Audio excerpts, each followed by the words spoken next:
আসসালামু আলাইকুম দর্শক, আরেকটি অত্যন্ত মর্মান্তিক অমানবিক খবর।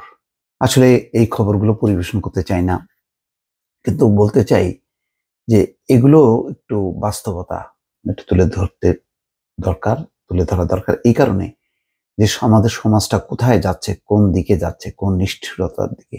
কিছু কিছু আমি বলেছি যে এমন কিছু ঘটনা ঘটছে, এটা সিনেমার কল্পকাহিনীকেও মানে হার মানায়। যেমন দেখেন, একটা শিরোনাম: স্ত্রীকে হত্যার পর হোটেলের নিচে নামেন, কিছুক্ষণ পর ফিরে হত্যা করেন শিশু সন্তানকে। কিভাবে সম্ভব একটা মানুষের পক্ষে? এবং নিজের শিশু সন্তানকে হত্যা করলো, স্ত্রীকে, তারপরে শিশু সন্তানকে। মানে এটা কোন মানসিকতার জন্ম নিলে এই ধরনের ঘটনা ঘটতে পারে? যে ক্যাপশনটি খুবই আরো মর্মান্তিক। এটা ছবি দেওয়া হয়েছে, সেখানে লেখা হচ্ছে: নিহত শিশুর খণ্ডিত মাথার খোঁজে পুলিশ শিশুটির বাবা আজিজুল হককে সঙ্গে নিয়ে করতোয়া নদীতে তল্লাশি অভিযান পরিচালনা করেন সোমবার দুপুরে বগুড়া শহরের চেলোপাড়া রেলওয়ে সেতু এলাকায়। চিন্তা করছেন, যে শিশু সন্তানকে হত্যা করেছে সেই শিশু একেবারে ঘাতক বাবাকে নিয়ে পুলিশ অভিযান চালাচ্ছে। এগুলি আসলে কি বলবো আর। খবরটি হচ্ছে এরকম: বগুড়ার এক নারী ও তার 1 বছর বয়সী ছেলের মাথাবিহীন লাশ উদ্ধারের ঘটনায় গ্রেপ্তার ওই নারীর স্বামী সেনা সদস্য আজিজুল হক আদালতে 164 ধারায় জবানবন্দি দিয়েছেন। সোমবার বিকেলে বগুড়ার senior judicial magistrate Sadia Afsana রিমার আদালতে তিনি এই স্বীকারোক্তিমূলক জবানবন্দি দিয়েছেন। বগুড়া আদালতের পরিদর্শক মোসাদ্দেক হোসেন ও শাহজাহানপুর থানার ভারপ্রাপ্ত কর্মকর্তা শহীদুল ইসলাম এই তথ্য জানান। নিহত নারীর নাম আশামণি, 20, আর ওই সেনা সদস্য কিন্তু বেশি বয়স না, 23, আজিজুল হক। তিনি বগুড়া শহরের আকাশতারা এলাকার আসাদুল ইসলামের মেয়ে আশামণি।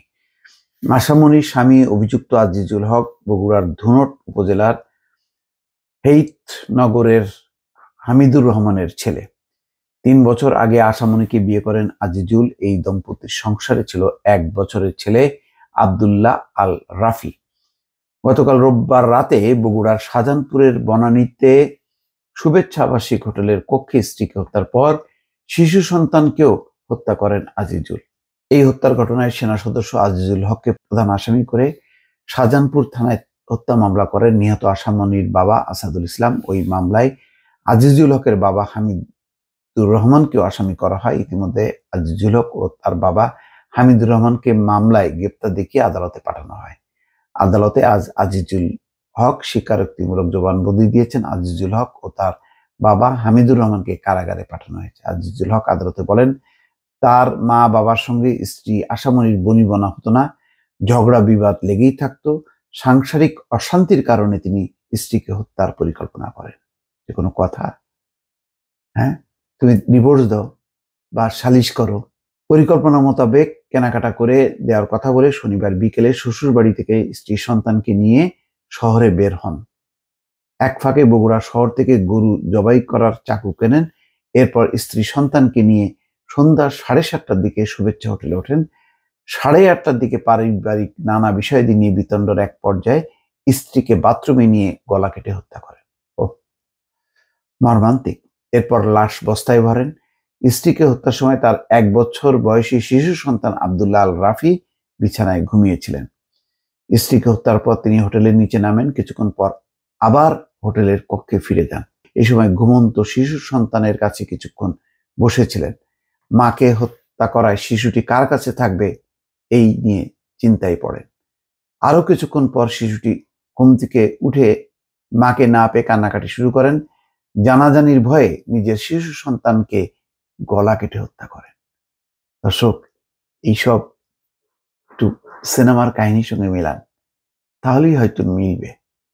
নতুবা এটা বাস্তবে এটা কল্পনা করা আসলে খুবই কঠিন।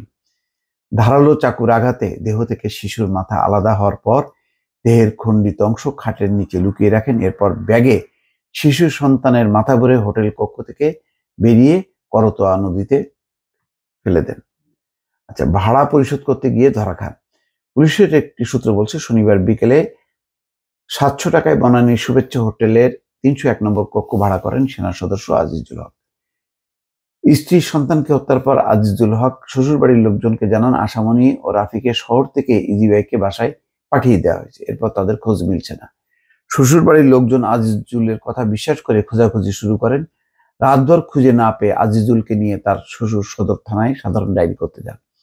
আজিজুল চাকরিতে সমস্যা হবে অজুহাতে জিডি করতে রাজি না হলে গতকাল সকালে শহরে মাইকিং করা হয়। হোটেল ব্যবস্থাপক রবিউল ইসলাম বলেন, গতকাল সকাল 10টার দিকে আজিজুল হোটেলের ভাড়া পরিশোধ করতে হোটেলের অভ্যর্থনা কক্ষে আসেন। কথাবার্তায় সন্দেহ হলে থানায় খবর দেওয়া হয়। পুলিশ এসে আজিজুলকে আটক করে জিজ্ঞাসাবাদের পর হোটেলের কক্ষ তল্লাশিকালে আজিজুলের স্ত্রী আশামণি ও সন্তান রাফির লাশ উদ্ধার হয়। পুলিশের জেরার মুখে আজিজুল জানান, স্ত্রী সন্তানকে নিজেই গলা কেটে হত্যা করেছেন। শিশুর দেহের খণ্ডিত অংশের সন্ধান মেলেনি। দেখেন, শিশু আব্দুল্লাহ আল রাফির দেহের খণ্ডিত অংশ অর্থাৎ মস্তকের মাথার সন্ধানে দ্বিতীয় দিনের মতো বগুড়ার করতোয়া নদীতে তল্লাশি অভিযান চালানো হলেও কোনো সন্ধান মেলেনি। আজ সকাল 10টা থেকে বেলা 2:30টা পর্যন্ত রাজশাহী থেকে ডুবুরির দল বগুড়া শহরের রেল সেতু এলাকায় নদীতে 4 ঘন্টা অনুসন্ধান চালায়। তবে ওই শিশুর খণ্ডিত মাথার কোনো সন্ধান পাওয়া যায়নি। পরে ডুবুরি দল উদ্ধার অভিযান সমাপ্ত ঘোষণা করে ঘটনাস্থল ত্যাগ করে। এর আগে দুপুরে 12টা থেকে রাত 1:30টা পর্যন্ত শিশুটির মাথার খোঁজে প্রথম দফায় করতোয়া নদীতে তল্লাশি অভিযান চালিয়েছিল ফায়ার সার্ভিস ডুবুরিরা। মানে এগুলি আর কি বলবো দর্শক, মানে এত মর্মান্তিক, এত নির্মম, এটি আর মানে ভাষায় প্রকাশ করা যায় না। কেন, কি কারণে এই ধরনের হিংসাত্মক পরিস্থিতি জন্ম নিচ্ছে? শুধুমাত্র পারিবারিক কলহের কারণে নিজের স্ত্রী এবং সন্তানকে বলি দেয়া, এটা ভাবাই যায় না। এত নিষ্ঠুরতা কিভাবে মানুষের মধ্যে জন্ম নেয়, এটাও আসলে যারা মানসিক স্বাস্থ্য নিয়ে কাজ করেন তাদের গবেষণা করার একটা বড় বিষয় হয়ে দাঁড়িয়েছে। ভালো থাকবেন। আল্লাহ হাফিজ।